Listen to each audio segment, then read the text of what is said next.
we're going to have a panel discussion now along with Dean, and I'd like to welcome Dr. Sandeep Patel and Carolyn Wilkie to join us. Sandeep, Director of BARDA's new Division of Research Ventures and Innovation, known as DRIVE. Previously, he served as Open Innovation Manager in the Office of the Chief Technology Officer within the immediate office of the Secretary of U.S. Department of Health and Human Services, and really played an integral role in establishing KidneyX. Carolyn Wilkie is a nocturnal home hemodialysis patient of 9 years who's heavily involved in volunteer work with the National Kidney Foundation and the Kidney Health Initiative. She's worked on numerous research projects with both KHI and PCORI with the aim of improving the patient quality of life. Carolyn served as a patient representative on the judging panels for both Redesign Dialysis Phase 1 and Phase 2. And once again, Carolyn, thank you for doing that. We really appreciated your perspective. So Dean, as always, I was inspired by your talk. And one of the things I was thinking about, it seems like there's a lot of innovation out there, both in our field and elsewhere. What are the barriers that we need to be mindful of, that we can actually move some of this exciting technology, more of which we'll hear today with the winners, to get it into patient hands? What advice can you give us? Well, since I've been told that some of the people there are both innovators or would-be innovators and maybe investors, what I would tell all of you is I think we need to keep the pressure on the regulators and the government side, which you guys, including Sandeep Patel and yourself, have in the last few years done a fantastic job of bringing their awareness to this, because most innovators share one thing in common: they're impatient. I think the reason Silicon Valley moved so well, it was an unregulated environment, and that made sense. They're not dealing with people's lives, and you can spin the next version of some online game in 30 days, take it to some venture guy. You could be in and out of a whole business in 90 days. It takes years and years and years to develop safety critical medical systems or drugs. And so I think what's happened over time is a lot of innovators have been dissuaded from bringing their talent and their excitement to the world of medical products, because the time it takes to get things developed, the time it takes to get things approved, there's a subtle, and I think in many cases unrealized disincentive for people to put their heart, their soul, their time, and for investors to put their money into a field where they think it's going to take 10 years to know if you've succeeded. So the first thing I would do maybe is tell all those innovators, don't give up. I think people are starting to recognize that there's urgency. And I think once the government people start properly weighing the risk and benefit of moving forward more quickly than maybe they have been in the past, I think we're going to start accelerating the pace of innovation, which will then accelerate the investment in innovators and bring them all with their great ideas and their new technologies to apply those ideas and technologies, frankly, to things that are way more important than the next generation of angry birds. So I'm hoping that we are going to attract great innovators and great investors into solving real problems like dialysis, which, by the way, directly costs something close to $40 billion a year in chronic care. And if you then add all the comorbidities of that relatively small population, I think it's 1.4% of Medicare, Medicaid, CMS recipients. Once you add all the other comorbidities of people that are marginally healthy because they've gotten enough dialysis to keep them alive, but not enough dialysis to have them re-intersect everybody else's health curve, those other comorbidities are another more than $60 billion a year. So we're looking here at an opportunity to take a bite out of over $100 billion of cost and personal misery every year by giving people a better quality of life, lowering the cost of healthcare, all through innovation. Thanks. Sandeep, maybe you want to weigh in on this also, getting technologies to market, build on what you said. Sure. So first of all, super excited to be here. I'm really excited at the summit this year. So the thing that always gets me, and I think this resonates with Dean, and really what frustrated me about the whole healthcare or the kidney health innovation landscape is that everybody was talking in different rooms, right? So you got the patients in one room kind of screaming that the system is broken and needs to be fixed, right? You have the handful of cutting-edge scientists and engineers actually working on the problem. In another room, you got the folks developing payment policies for Medicare and private insurers in another room. You got, regulators and other scientists and, other rooms and physicians in other rooms, right? Everyone wasn't in the same room talking about the same thing. And I think that was frustrating. And that doesn't even get to the point where like all of the engineers and scientists that don't even know this is a problem to be solved. We didn't even give them the address of where to go, right? And so I think to me, that's sort of the power of KidneyX. And I think that's one theme that's kind of resonating here is that, it's a convener sort of bringing together, making sure that that the innovators that Dean mentioned are solving the right problems. Caroline and others, talking to patients, bringing them in, I think helps us focus on problems that actually matter, not ones we kind of make up that we think are problems. And, again, I think this is a thing that KidneyX is really focused on is let's solve the right problem. Let's bring in the right people. Let's focus and get the regulators, get payers, get everybody on the same page so there are no barriers along the way, and essentially create this sort of as smooth as is possible, right?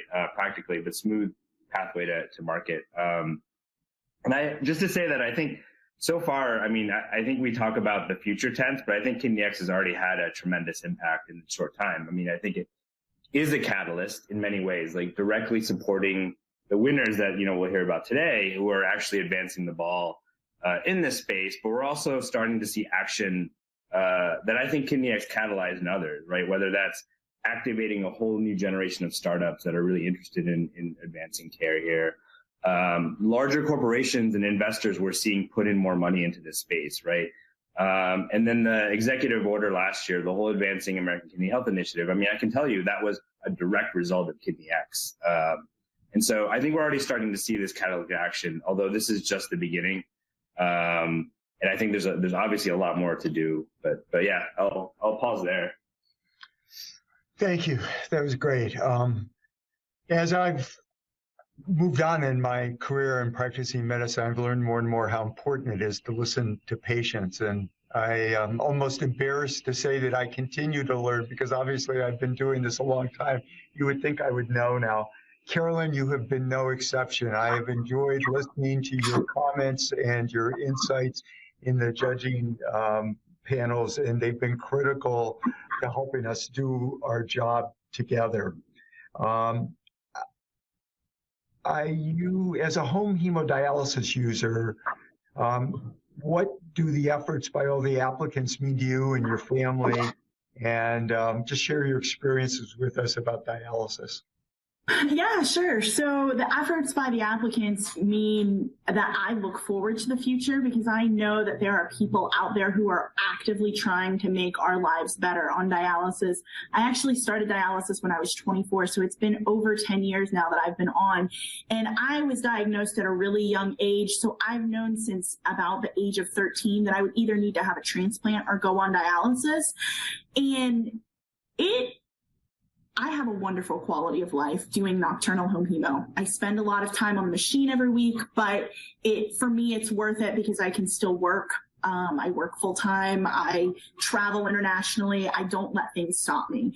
But dialysis does affect almost every single facet of my life because it's not just the time on the machine. It's going to the doctor's appointments, keeping up with all of the inventory, making sure your access is working, making sure all of your doctors are speaking to one another if they're in different health systems, and that they're all on the same page. It is a full-time job. In and of itself. But knowing that there are people who are actively out there working to improve our quality of life makes me look forward to the future because there have been some fantastic innovations. I was so excited to be part of both the phase 1 and phase 2 of KidneyX because I saw how many people were working on that. And I know a lot of the players that are in there, but there were so many new ones, and KidneyX is bringing together people that may not have thought about being in the kidney space before, and I think that's a really, really cool thing. Thanks. That's very helpful. So, Dean, I think you've embraced the idea of getting input from patients and end users in all your technologies. Maybe you can give some advice about how we can better integrate, particularly in our area, the needs of people with kidney diseases with the engineers and other innovators that are going to build new technologies. I think I love the way Dr. Patel said it. We're solving problems that nobody has, or the problems that we made up. And all you have to do in any field is talk to a patient and understand what's important to them and what represents a practical, scalable solution. And engineers love to work on challenging engineering problems. But as I said, they end up with an invention. To make it an innovation, it had to be a problem that was actually solving a real human need for somebody, and that could be scaled practically. And in the medical space, that practical scaling not only means it has to be safe and it has to be reliable, but it has to be affordable. And the intersection of all of those things makes it particularly challenging to be an innovator in the medical field. But I would beg all your people that are listening to also understand, while it may be particularly challenging, it's also unparalleled in the gratification you get. I walk through a shopping mall and look at all the shrink wrap junk hanging in all these windows. Well, you don't go through malls these days too much, but my point is, there's very few products that I look at and say, as well as that was made and packaged, and look at all the work that went into making that. I look at this stuff and say, when I look back at my life, thinking I spent a year or two or three or time and money making that thing, I would not feel good about myself. When I get letters from people that say, my mom is living home now because of this, or my daughter's on your insulin pump, and you realize that what you're doing is helping people live a healthier, happier, better life, it motivates you to keep going. So I guess I would say in the case of dialysis, what we learned early on, and the proof of this is we're using an artificial kidney, the heart of the technology, of the engineering of a dialysis machine. We're not particularly changing that. What we changed was the system around it that makes it simple and safe and reliable for somebody like Carolyn to do this herself at home. And we had to integrate systems that might exist somewhere else, but had never been part of making a safe, simple, reliable dialysis machine that could be self-administered. Now, in the process of integrating those existing technologies, you typically come across, there's one I can't find on the shelf somewhere. It's not used in the automotive industry or the aerospace industry or the semiconductor industry. People need a miniature, safe, quiet, low energy consuming, reliable way to make hundreds of liters of medical grade water every day in their home. If they want to do hemodialysis there and peritoneal dialysis, we just gave them a bag of dialysate. So we set out to say, well, there's a few inventions we're going to need to make the innovation of practical, safe, reliable home hemodialysis a reality. And my engineers are working on a lot of the inventions, better disposables, more capable of being multiply reused for days or weeks at a time, better safety systems. But I would just reiterate to all your folks what you heard both Carolyn and Dr. Patel say, which is stay really focused on solving the real problem. And what you said yourself, Doc, you learn every day talking to your patients, because trust me, that patient is more of an expert on the issues they have than any abstract or academic paper or institution is going to be. So I think, again, as Dr. Patel said, they're all been in separate rooms. If we could put in one room all the stakeholders, the people that have to design the equipment, make sure they're designing the right equipment. The payers, make sure they've created the appropriate incentives. If you incentivize people to do therapy away from home only a few times a week under these conditions, you're going to have some perverse incentives that might be better for the business model, but not better for the patient's lifestyle than what we do today. So get into one room, the patients, the physicians, the inventors, the caregivers, the payers, get them all in a room and say, what do we do to make this better for everybody? And that's when inventions become innovations. Great. I hopefully KidneyX is on its way to doing that, and I think we have other examples in KHI and other. It's really been remarkable over the last 5-10 years, the number where all the stakeholders have come together to really try and bring improvements into the kidney community. And I think with this sort of energy, it'll continue to evolve and we'll have success. 2 quick final questions. Sandeep, you've been with us from the beginning, and arguably you were a major cog or a force in getting KidneyX created. What do you hope for KidneyX in the future? I mean, I think just picking up on the past conversation, you know, I think ultimately the measurement of success of KidneyX and anything like this is not in the programs we create, the institutions we create, all that kind of stuff. It's about, are we improving the health and wellness of the people for whom we're inventing and innovating?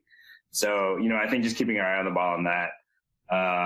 You know, my hope is that really, you know, KidneyX is a catalytic function, right? So like, we get to the point where there's a self-sustaining innovation kind of ecosystem happening, and that we can kind of step away and say, like, look, this is a well-functioning, you know, we're getting new products constantly on the market and improving patient care constantly, right? So my hope is, like, let's just get to that point where we're not talking about, you know, the last 50 years of dialysis is, you know, look the same. You know, that is no longer a talking point. Yeah, great. Carolyn, last question for you. Actually, one is from the audience. They want to know how the coronavirus pandemic has impacted you and your ability to dialyze, and then feel free to close with any other remarks you'd like to make. Sure. So actually, the coronavirus has made it easier because I don't, because of the telemedicine waivers, I don't actually have to go into the clinic every month, which has been really nice because it makes it a lot faster and easier for me to see my physician rather than waiting, you know, an hour in the clinic while everybody else is there as well. The supply chain hasn't been impacted in any way. I did get some extra supplies just in case, you know, anything would go wrong, but otherwise it has not impacted my ability in any way. And I am very, very thankful that I'm at home and not having to go into a clinic. The only thing that I'd like to close out with is that kidney disease is such a really huge issue, both globally and in the United States. It affects so many people. And I really think that KidneyX has done a fantastic job, and they will continue doing a fantastic job spurning innovation in a way that hasn't been done before, especially in the dialysis space.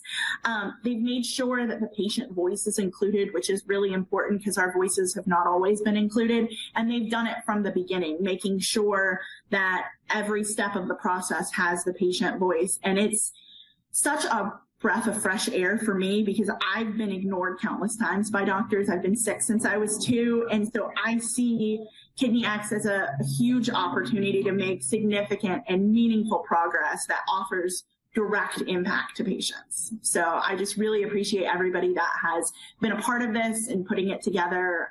And I just can't thank you guys enough.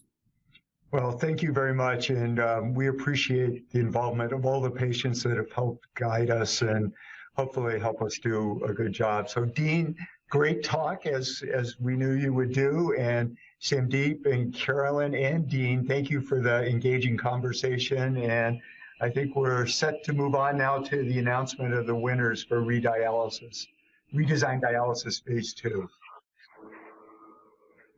Thank you. Thanks.